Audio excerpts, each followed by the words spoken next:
Hi hello नमस्कार, मी अश्विनी स्वागत करते तुमचं आपल्या नवीन अशा व्हिडिओ ब्लॉगमध्ये. तर आज आहे मातृदिन, मदर्स डे. नक्कीच तुम्हाला व्हिडिओ आपला थोडाफार उशिरा येत आहे. तर आजचा दिवस माझ्यासाठी कसा गेला किंवा आपल्या सर्वसामान्य स्त्रियांसाठी रोजचा दिवस तर सारखाच असतो, पण थोडंफार काहीतरी खास हे असतंच. तर माझ्यासाठी आजचा दिवस कसा गेला हे मी तुमच्यासोबत शेअर करत आहे. दिवस कसा गेला म्हणण्यापेक्षा आहे ना, आजचा दिवस माझा भरपूर हा कामात गेला. तर काय काय कामं केली हे तुम्हाला आज व्हिडिओमध्ये पाहायलाच मिळणार आहे. सोबतच 2 मुलं, म्हणजे सगळे जरी असले ना तरी बाहेर गेले ना की 2 मुलांना सांभाळून मला हे काम करावं लागतं. आता साई मोठा आहे म्हटल्यावर मोठेपणाची जबाबदारी त्याच्यावर आत्तापासूनच पडलेली आहे. कसं आहे ना, कृष्णाला त्याला घ्यायला लागतं. आत्ता एक ठीक आहे की त्याची शाळा चालू नाही, सुट्ट्या आहेत, त्याच्यामुळे तो त्याला घेतो, खेळवतो. तर या इकडे आहे ना, मी जे तूप मलई होती ती मिक्सरच्या भांड्यात फिरवली ना, ती व्यवस्थित झालीच नव्हती. त्याच्यामुळं मग मी ते पातेल्यात काढून घेतलं आणि त्यानंतर ना रवीने ते हटलं. तर त्यानंतर मग मी त्याचं तूप तयार केलेलं आहे. तर आपलं जे डेली रुटीन आहे तेच मी तुमच्यासोबत शेअर करत असते आणि नक्कीच माझा जो पहिला चॅनल मॉनिटाईज झाला, आशा करते की हा देखील चॅनल तिथपर्यंत जावा. त्यासाठी मला तुमच्या सपोर्टची गरज आहे. त्यासाठी ना तुम्ही आपले चॅनलला लाईक, शेअर आणि सबस्क्राईबसुद्धा करा आणि हो, आपला व्हिडिओ स्किप न करता शेवटपर्यंत नक्कीच बघत जावा. तर या इकडे ना आपलं असं लोणी तयार झालं होतं, अजून पण निघालं असतं. पण माझी पहिलीच वेळ होती तूप करायची. मी याच्या आधी कधीच केलं नव्हतं, सासूबाईच करतात. पण आता कसं आहे ना, रानात सकाळी लवकर जावं लागतं आणि मग यायला 10-11 होतात. त्याच्यानंतरनं कधी तूप करायचं, त्याच्यामुळे मीच केलं आणि सगळा पसारा करून ठेवला होता. पहिलं तर ते स्वच्छ केलं आणि त्यानंतरनं बाकीच्या कामांना सुरुवात केली. आता महिलांचं कसं असतं, ज्या जास्त पसाऱ्यात आहे ना काम करायची सवय नसते. जितकी स्वच्छता आपण ठेवू ना तितकं चांगलंच असतं. मग मी आहे ना मोठ्या जर्मलच्या पातेल्यामध्ये जे सगळं लोणी होतं ना ते काढलं आणि परत ते फेटून घेतलं रवीच्या साहाय्याने. तर आता ह्या वेळेस आहे ना, मी मुलांना मात्र रानात पाठवलं होतं, कारण की घरी जर ते असलं ना तर काहीच करून देत नाही. जरी साईने कृष्णाला सांभाळलं ना तरी तो रडतो किंवा इतका पसारा करतो ना, त्याच्यामुळे मग मी त्यांना रानात पाठवलं आणि त्यानंतरनं तूप तयार करून घेतलं होतं. आता हे जे सगळं लोणी आहे ना, मी ते एका कढईत काढून घेतलं.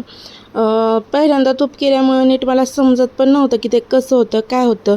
त्या जर तूप करत असताना मी एवढं लक्ष देत नाही, कारण की माझी बाकीची कामं चालू असतात. तर या इकडे जसं जमलं ना तसं मी केलेलं आहे. कारण की आपण जर म्हटलं ना की आपल्याला काहीच येत नाही, नाही करायचं, तर ते काम आपल्याला कधीच जमत नाही. त्याच्यामुळे जे काम असेल ना ते बिनधास्तपणे करायला शिकायचं. त्याच्यामुळे काय होतं, जसं होईल ना तसं ते काम आपल्याकडून केलं जातं आणि कधीतरी त्यात आपण यश पण मिळवतो. तर बघा, किचनवर सगळा असा पसारा झाला होता आणि हे दोघं पण रानातून घरी आले होते. आता मला बाकीची सगळी कामं करायची होती. त्यानंतरनं ना दूध वगैरे तापवलं. तसेच जी आपली वांगी काल आणली होती ना ती पण तळून घेतली आणि त्यानंतरनं लोणी कढवायला ठेवलं होतं. तर ही जी चटणी आहे ना त्याच्यासोबत हे वांगं खायचं असतं, खायला अगदी छान असं लागतं. तर बघा, आपलं एवढं तूप तयार करून झालं होतं आणि त्यातल्या त्यात मी काय केलं, जो पहिला तुपाचा डबा होता ना त्यातच तूप गाळून घेतलं होतं. आता घरातली नेहमीप्रमाणे आपली रोजची कामं सगळी झाली.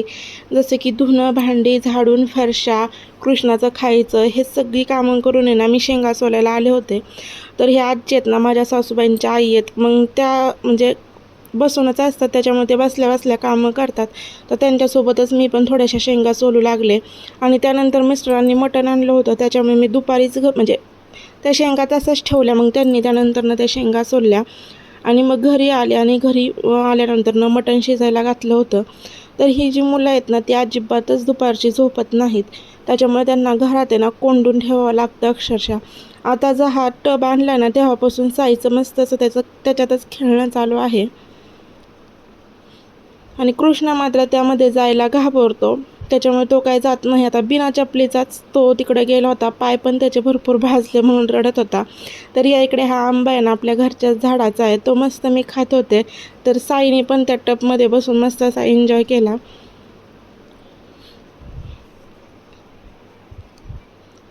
तर आपले शेंगदाणे तर सोलून झाले होते. त्यानंतर कृष्णाला झोपवलं आणि दळणं करून घेतली. आता दळणं जर संपली ना तर ती बाजरी आणि गव्हाचं दोन्ही पण मला सोबतच करायची होती. बाहेर पण छान असं वारं सुटलं होतं, तर बाहेरच मी दळण करत बसले होते. तर या इकडे आता दोन्ही पण दळणं करून झाली. म्हटलं चला काम झालं, आता आपल्या रोजच्या कामाला सुरुवात करावी. जे रेग्युलरचं काम आहे जसं की झाडून वगैरे घेणं. पण काय, सासूबाई आल्या आणि त्यांनी लाडवाचं पीठ मळून ठेवलं. आता हे लाडू करायचे होते. जरी आपला स्वयंपाक निम्मा अर्धा लवकर झाला होता ना, तरी आजच्या कामाला ना भरपूर असा उशीर झाला. तर आता हे लाडू करायचं काम काय सोपं नाही. त्याला भरपूर असं म्हणजे भरपूर त्याचे प्रोसेस करावी लागते. तर या इकडे ना कृष्णाला मी साईला मॅगी करून दिली होती. जास्त करून तर त्याला मी कधी मॅगी देत नाही, पण कधीतरी म्हटलं ना की तो मॅगी खात असतो. आणि या इकडे ना लाडू करायचं काम त्यांनी एकट्यानेच केलं. दरवेळेस त्या शेव करतात आणि मी ती चुरत असते. पण जी आपली फरशी आहे ना चुलीपोडची, ती एकदम गरम झाली होती. आता चुलीकडं काय तुम्ही इग्नोरच करा, कारण की ती तेवढीच खराब झालेली आहे. कारण की तेवढा वेळच नाही की ती साफ करण्यासाठी. रोजचं त्याच्यावर स्वयंपाक करायचा आणि फक्त आपली हलकीशी जेवढी साफसफाई होईल ना तेवढीच करून घ्यायची. तर आता ही शेव केलेली काय त्यांच्याकडून बारीक झाली नाही, त्याच्यामुळे मग ती आहे ना मी मिक्सरला फिरून घेतली आणि त्यानंतर पाक केला. आणि हे लाडू जे आहेत ना ते गरम गरमच बांधावे लागतात. पण ते इतकं हाताला भाजत होतं ना की आम्ही मग घरात फॅन खाली नेले आणि त्याच्यानंतर त्याचे लाडू तयार केले. तर आता हे लाडूसाठी जे बेसन पीठ वापरले ना ते आपल्या घरचंच आहे. त्याच्यामुळे बघा किती छान असे लाडू आपले तयार झालेले आहेत. सोबतच मग मी पटकन ना भाजी पण करून घेतली. तर बघा, अशा पद्धतीने आपला छोटासा व्हिडिओ होता. आवडला असल्यास लाईक, शेअर, सबस्क्राईब करा.